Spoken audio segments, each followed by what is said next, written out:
Guys, അപ്പം ലോക first chapter Chandra ഒരു രക്ഷയില്ലടി. ഒരുപാട് കുറേ ദിവസങ്ങൾക്ക് നല്ലൊരു സിനിമ കണ്ട് ഇറങ്ങിയ ഒരു കിട്ടിലം ഫീൽ.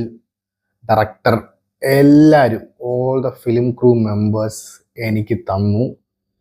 അടിപൊളി സിനിമ, വേർത്ത് വാച്ചിങ് ഇറ്റ്. സത്യം പറഞ്ഞ അതിൽ ഒന്നാമത്തെ കാര്യം എനിക്ക് എടുത്ത് പറയുകയാണെങ്കിൽ ഡയറക്ഷനൊക്കെ പൊളി. വേറൊന്നുമല്ല, ഇതിൻ്റെ സ്റ്റോറി ഉഗ്രൻ സ്റ്റോറി, നല്ല ഉഗ്രൻ സ്റ്റോറി. സത്യം പറയണ്ട, ഞാൻ ഒരുപാട് നാളെ ഇങ്ങനത്തെ ഒരു സ്റ്റോറീസ് ഒക്കെ ഒന്ന് വന്നിരുന്നെങ്കിൽ, നല്ലൊരു രീതിയിലൊക്കെ വന്നിരുന്ന ആലോചിച്ചിട്ടുള്ള ഒരു കാര്യമാണ് എൻ്റെ പേഴ്സണലി.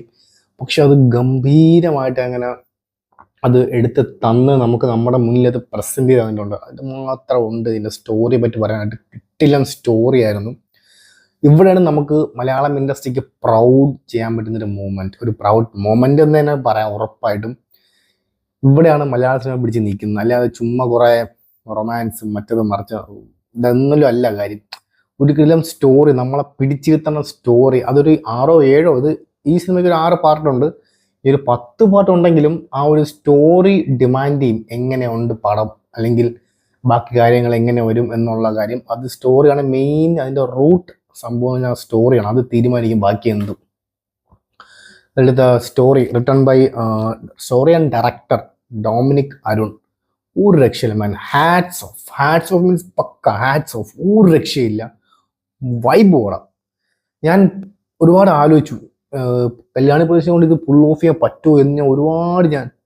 എനിക്ക് തോന്നുന്ന ട്രെയിലർ റിയാക്ഷൻ തന്നെ ഞാൻ പറഞ്ഞു, എനിക്ക് വലിയ പ്രതീക്ഷയൊന്നും ഇല്ല കല്യാണിൻ്റെ പെർഫോമൻസ് കയ്യിൽ നല്ലോണം വരുമോ ഇല്ലെന്ന്. പക്ഷെ ഞെട്ടിച്ചു കളഞ്ഞു.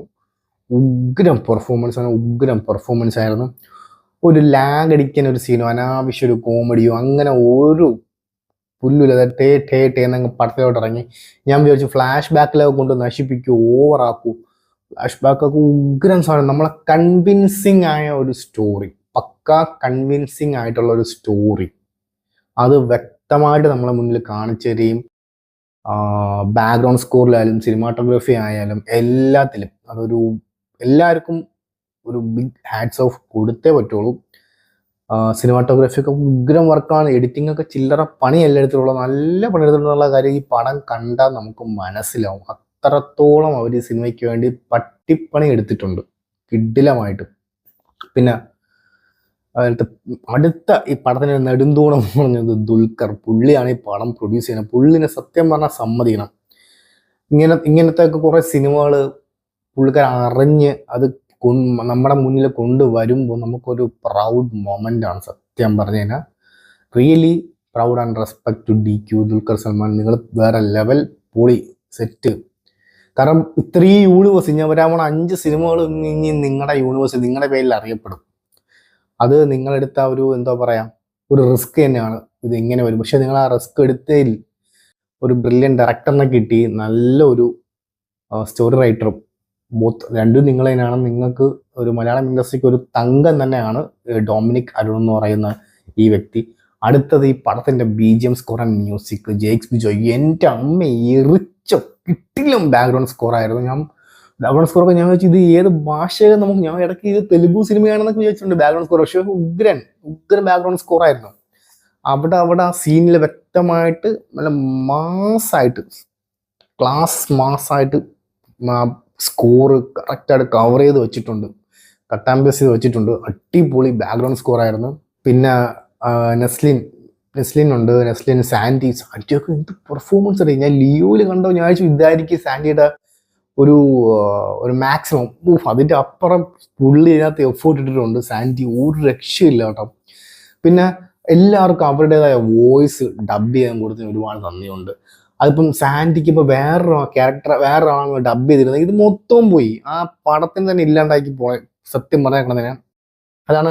അവരുടെ റിയൽ വോയിസിൽ ഡബ് ചെയ്യുമ്പോൾ ആ സിനിമയ്ക്ക് ഇച്ചിരി ജീവൻ കിട്ടും. സത്യം പറഞ്ഞാൽ എൻ്റെ ഒരു ഒപ്പീനിയനിൽ അവർക്ക് ഇപ്പം മലയാളത്തിൽ അല്പം കൊഞ്ഞ ഉണ്ടെങ്കിൽ, അല്ലെങ്കിൽ ഒരു ടച്ചിങ് ഇല്ലെങ്കിലും അവരുടെ ആ ഭാഷയിൽ പറയുമ്പോൾ നമുക്ക് മനസ്സിലാവും ഇന്ന ആളാണ്, ഇങ്ങനെയൊക്കെ പറയാൻ പറ്റത്തുള്ളൂ. അത് വ്യക്തമായിട്ട് പുള്ളി തമിഴ്, ഞാൻ വെച്ച് പുള്ളിക്കാരി മലയാളം പറഞ്ഞ് ഇല്ലാണ്ടാക്കുക ഞാൻ ടെൻഷൻ അടിച്ചു. പക്ഷെ വ്യക്തമായിട്ട് തമിഴ് ഉള്ളതുപോലെ പറഞ്ഞ് വെടുപ്പായിട്ട് തന്നെ പണം കൈകാര്യം ചെയ്തിട്ടുണ്ട്. പിന്നെ ഇതിലൊരു പൂച്ചക്കുട്ടിയോ, പൂച്ചയ്ക്ക് നല്ല റോളുണ്ട് കേട്ടോ, കിടിലം പൂച്ച. ആ പൂച്ചയ്ക്കും നല്ലൊരു പ്രസൻസ് കൊടുത്തിട്ടുണ്ട്. അടിപൊളി സാധനമായിരുന്നു. പിന്നെ നെസ്ലിൻ ഞാൻ പറഞ്ഞു നെസ്ലിന് വലിയ റോളൊന്നുമില്ല, അവസാനം കുറച്ചൊരു ഹൈപ്പ് കൊടുത്തിട്ടുണ്ട്, കുഴപ്പമില്ല, കൊള്ളാം. അങ്ങനെ വെറുപ്പി ഐറ്റം ഒന്നും അല്ല. അനാവശ്യത നല്ല കോമഡിയൊക്കെ എല്ലാം വർക്കൗട്ട് ആയിട്ടുണ്ട്. അനാവശ്യ കോമഡി അങ്ങനെയൊന്നുമില്ല. കറക്റ്റ് പുള്ളിക്കാരനെ കൊണ്ട് പറ്റുന്ന സാധനം ഇതിൽ ചെയ്തിട്ടുണ്ട്. അതൊക്കെ നല്ലോണം എല്ലാം വർക്കൗട്ട് ആയിട്ടുണ്ട്. അടുത്തതിൽ ഒരുപാട് ക്യാമിയോസ് ഉണ്ട് കേട്ടോ. ഒരുപാട് ക്യാമിയോസ് ഉണ്ട്. 3-4 ക്യാമിയോസ് ഞാൻ ഞെട്ടിപ്പോയി. ഇവരൊക്കെ യൂണിവേഴ്സിറ്റി വരുമെന്നൊക്കെ ഞാൻ ഞെട്ടിപ്പോയി. അടിപൊളി ക്യാമിയോസ് ആണ് വന്നിരിക്കുന്നത്. അവസാനത്തെ ക്യാമിയോനെ ഞെട്ടിച്ചളഞ്ഞു. പക്ക ഐറ്റം ക്യാമിയോ, ഊക്കം ക്യാമിയോ ആയിരുന്നു. പുളിയുടെ ഒരു രക്ഷയില്ല, ധൈര്യമായിട്ട് പോയി കാണാം. ഓണം ഈ ലോക തൂക്കിയതാണ് എൻ്റെ ഒരു ഒപ്പീനിയൻ. അടിപൊളി സിനിമ, അടിപൊളി സിനിമ. ബ്രില്യൻറ്റ്. അതിൽ ഒന്നും കുറ്റം പറയാല്ല, എല്ലാം വെടുപ്പായിട്ട്. അടുത്ത സിനിമയുടെ ഇതിൻ്റെ പോസ്റ്റ് ക്രെഡിറ്റ്സ് നമ്മൾ മാർവലൊക്കെ കഴിഞ്ഞിട്ട് ഇരിക്കൂലേ, അതേപോലെയാണ്. പടം തീർന്നിട്ട് അവസാനം പോസ്റ്റ് ക്രെഡിറ്റ് സീനുണ്ട്. അതും കൂടെ കഴിഞ്ഞാൽ പടം തീർന്നു. അവിടെ അത് പോസ്റ്റ് ക്രെഡിറ്റ് കാണുന്നവർ ഇരിക്കണം.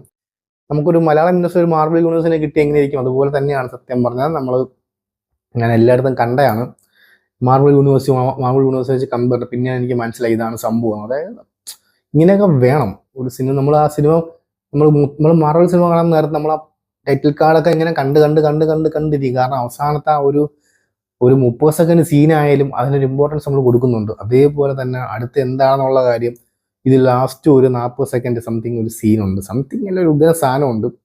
അടുത്ത പടത്തിലേക്കുള്ള ഒരു ലീഡ് പോകുന്നുണ്ട്. അതിന് നമ്മൾ ഇങ്ങനെ കാത്തിരിക്കും. ഞാൻ വിചാരിച്ചു പടം നിന്നപ്പോൾ ആരും എണീറ്റ് പോകുന്നില്ല. അപ്പം എനിക്ക് മനസ്സിലായി അവസാനം എന്തോ ഉണ്ടല്ല, തിയേറ്ററിൽ ലൈറ്റ് പോലും ഇട്ടില്ല പടം കഴിഞ്ഞപ്പോൾ. ഇങ്ങനെ ടൈറ്റിൽ കട കാണിച്ച് ഇങ്ങനെ ഇങ്ങനെ സ്പീഡിൽ തന്നെ സ്ക്രോളായി പോകുന്നുണ്ട്. പക്ഷേ പടം തീർന്നില്ല, ഇങ്ങനെ പോയിക്കൊണ്ടിരിക്കുകയാണ്. അപ്പം എനിക്ക് മനസ്സിലായി സാധനം ഉണ്ട്, സംഭവം ഉണ്ടെന്ന് മനസ്സിലായി. കൊള്ളാണ്, അടിപൊളി. അവിടെ തിയേറ്റർ ഓഫ് ആവുന്നവരെ അവിടെ ഇരുന്ന് കാണാം, അത്രയ്ക്കും പടത്തിലുണ്ട്. പൊളി. Really proud. Hats off to the director and entire team. സത്യം പറഞ്ഞാൽ തൃപ്തി നല്ലൊരു തൃപ്തിയോടെ ഇറങ്ങി വന്നു തിയേറ്ററിൽ നിന്ന്. Go watch film in the theatre. ഒരുപാട് നല്ല തിയേറ്ററിൽ കണ്ട ജില്ലെന്നിരിക്കും. So go watch film in the theatre. പൊളി പടപൊടി. ഓക്കെ അപ്പം ബൈ.